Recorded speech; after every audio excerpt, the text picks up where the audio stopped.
Yes. Yes.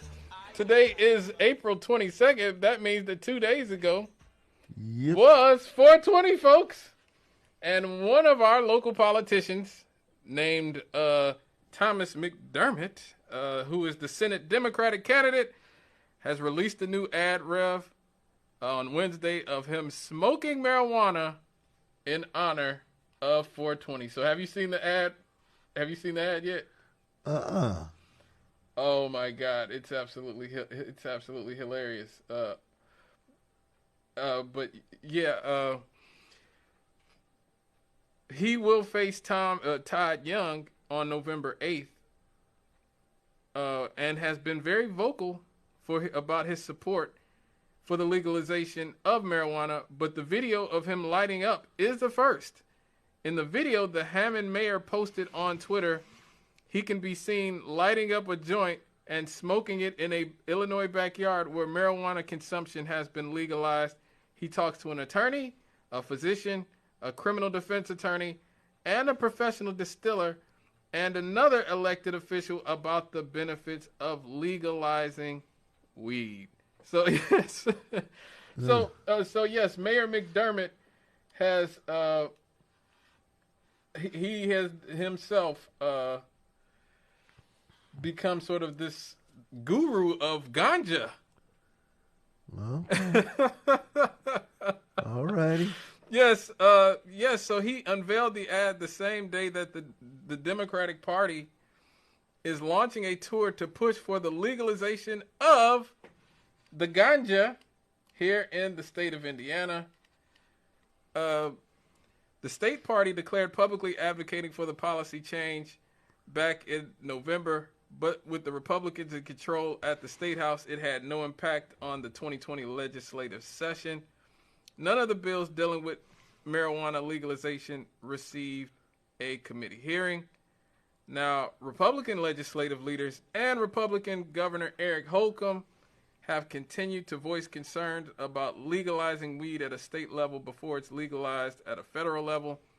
Earlier this month, the U.S. House passed a bill that would decriminalize the substance, but the measure is not expected to pass in the Senate.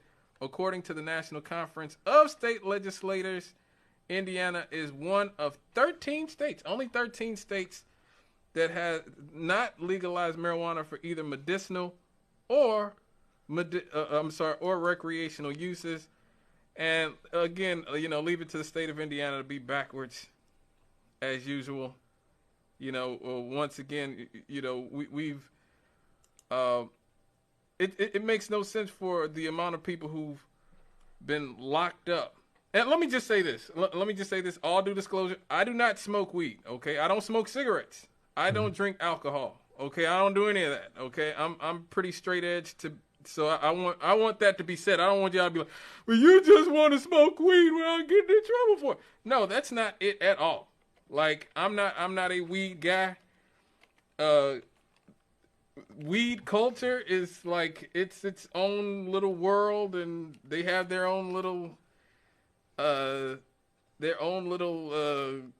kind of their language that they use for it, for 420, and they have their own lingo and culture and magazines, High Times magazines, and their own the humor. I like a lot of the humor. I love Cheech and Chong growing up. I love Pineapple Express. I love a lot of that stuff. But no, that is not me. I am not somebody who just wants to legalize marijuana so I can smoke it. I will not smoke it, just like I don't drink alcohol, even though alcohol is perfectly legal. But I do not support the prison industrial complex and the amount of people who have been locked up. Now, here's the video of McDermott, Rev. Let's see. Let me make sure that this is hopefully this works out for us here. Here we go. The legalization of cannabis is important to this campaign. My whole adult life, I've been surrounded by people, successful, creative people who smoke weed and who are dying for this to happen. We're ecstatic that it's happened in Illinois and in Michigan so that we can buy it legally. But why not Indiana? 37 states and 4 territories, inclusive of Washington, D.C., have medical marijuana. Prior to the Roman Empire, they talked about marijuana being used as a joint-related relief medicine. And veterans deserve this. Some of the people I serve with use it medicinally for anxiety and PTSD-related issues. Thousands of people I've represented had possession of marijuana charges, messed up their housing, their ability to get jobs. They lose out on mortgages. People lost jobs for getting arrested. That's not right. We need to do better. By legalizing cannabis, you're able to not only benefit the consumer, but the producer now, right? Now we have farms in Illinois where cannabis is being grown. The economic impact that it makes is tremendous, not only for the state, but for smaller towns as well. I get what you guys are saying, but being in an elected position now, I feel like our responsibility to be part of this conversation. And Mayor, in the 20 years that I've known you, you've always said that someone's got to start the tough conversations, and I know you're the guy that always does. Here's the bottom line. We need to legalize marijuana on the federal level. We need to also legalize cannabis in Indiana as well, so Hoosiers can get the health and economic benefits of cannabis. That's the future we all deserve. I did not have, I'm just going to tell you, before recently, I did not have Thomas McDermott as, our Willie Nelson. I never had Mayor McDermott as our Cheech. But here we are, folks. And let me just say, for, all intents and purposes, Joe Biden can grant mass amnesty to people who have violated federal marijuana laws. Congressional researchers have now said, adding that his administration can also move to federally legalize cannabis without waiting for lawmakers to act. So all those people who are out there saying, it's the Republicans. Black people love to make excuses for the Democratic Party. It's the Republicans, or it's Kristen Sinema and No. Joe Biden, without lawmakers, can move to federally legalize cannabis. Now, he can't just deschedule cannabis unilaterally with an executive order. He can order executive agencies to consider altering the scheduling of marijuana or changing their enforcement approach. That includes having federal officials start a process to completely remove cannabis from the Controlled Substances Act without requiring any additional action from Congress. He can also use his pardon powers to individually or on a mass scale grant clemency to people facing charges over federal marijuana offenses. That blanket amnesty could apply even to people who have committed but not yet been charged with a federal cannabis crime. So it's important to understand that Joe Biden is not helpless. Our Vice President Kamala Harris has admitted that she smoked plenty of weed when she was young. That herself, she talks about smoking weed to Tupac and Snoop Dogg. Did you hear that, Rev? Yeah. Yeah, she talked about smoking all this weed, all this ganja, and but yet in the White House, the minute they found that people were smoking any weed whatsoever, they fired them.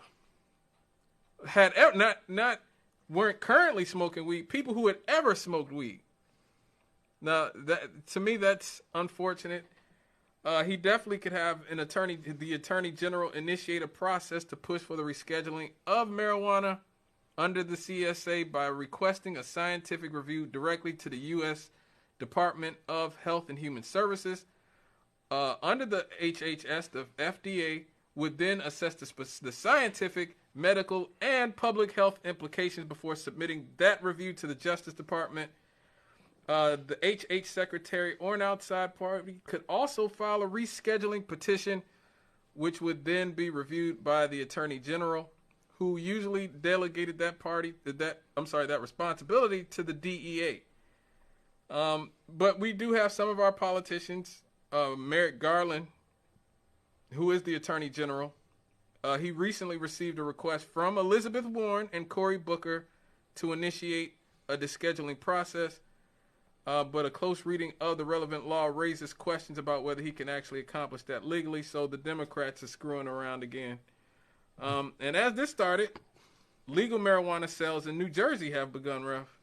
So all the weed smokers are so this could be our future, everybody. Thousands of happy stoners flocked to pot shots in New Jersey on Thursday, forming lines that snaked around the block.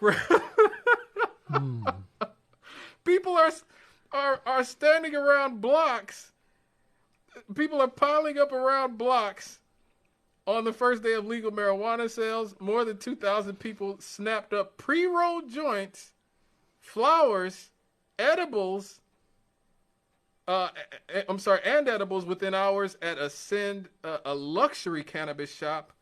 I don't know there was a such thing as a luxury cannabis shop in Rochelle Park, with customers declaring it's high time that New Jersey lit up with premium grade pot.